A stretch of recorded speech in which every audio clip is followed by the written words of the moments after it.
So we achieved the first coat yesterday. The first coat's dried overnight. We're getting ready to put on our second coat.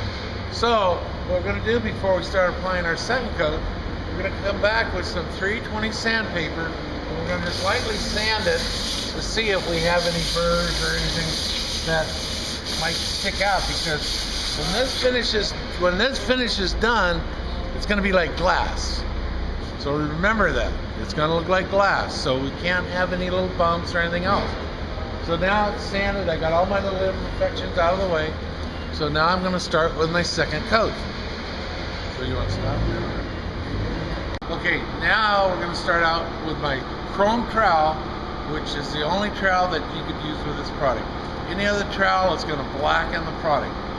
So that little bit right there is going to cover pretty much that whole board that I'm doing. So what it is, it's short strokes at random.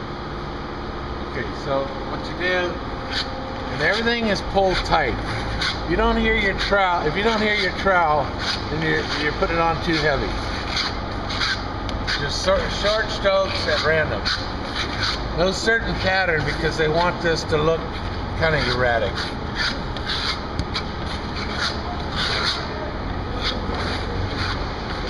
So then when you come back on it, putting the second coat on, evidently you come back and kind of fill some of the spots as you go.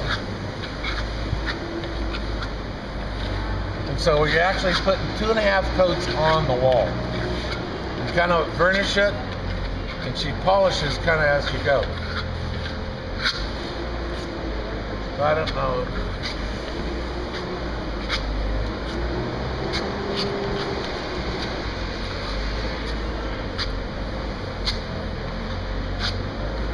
Never no water on this product, because it's a waterproof product. The water will just make it peel off.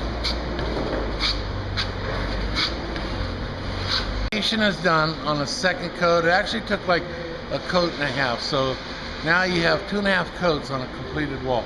So before you varnish it with your hard chrome trowel, you want to make sure you get all the masking off.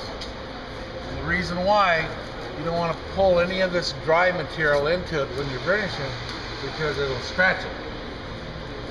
So everything neat and clean. And what you want to do,